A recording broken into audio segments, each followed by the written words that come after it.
The amount of secular rationalization that comes out of people that are claiming to be believers in God and believers in his son, Jesus Christ, the anointed king, uh, is overwhelming at times because you're finding that you're going to get more arguments, especially within the secular imprinted Christian communities out there, because they've been so comfortable supporting the very thing that's going to take them down.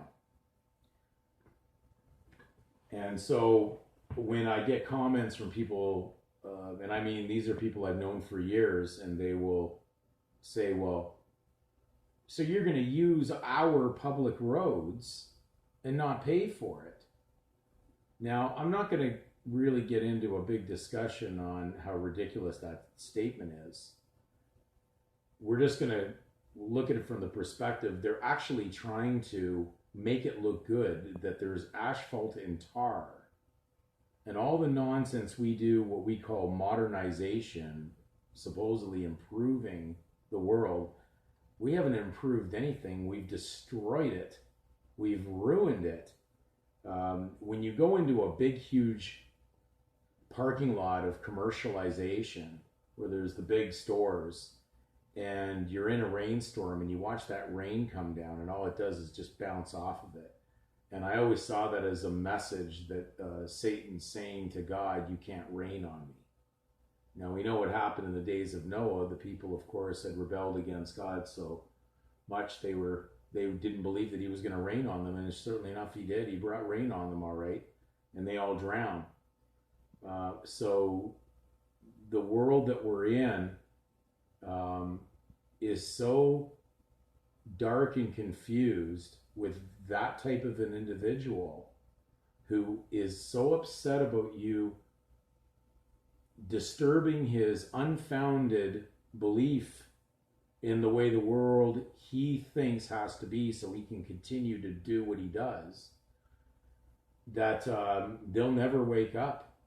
They just won't wake up to the truth of it. They're going to go down with the ship because they're actually rationalizing evil because they're still somewhat possibly prospering, it looks like, from it for the moment, or gaining from it. So when we look at the earth and we see, the asphalted roads and then the redirection of the water that has to be put down pipes, and then we flow those pipes, into a water source that we draw back in after we flush toilets and pharmaceuticals and all those things down there, and we're actually claiming that we're wise. This is like wise people, or is this like a suicide mission? And the more people that are collectively in there supporting that is going to make it better, or we're going to make it more sound and truthful. So beware, you're going to see more problems within the so-called secular Christian religions, because they're going to hold on and stay on that ship even though it's going to sink. That Babylonian ship's going down and they're part of it, and they're going to rationalize and try to keep you on it with them. They want you to be in the same misery they are to the last moment. So worldwide, I feel one of the biggest problems is coming from so-called Christian believers. And beware of them. And they're running these Kirk churches, and they're not liking these videos that are being uploaded. I can tell you that straight. Because I've seen some of the responses coming from some very righteous-hearted people that are being attacked by these 501c3 registered religious pastors and preachers who don't like what's coming on these videos, because it's actually showing the truth of exactly how evil the position they put themselves in and what they're supporting. So anyways, maybe a little bit of a vent today on that first video, but be aware.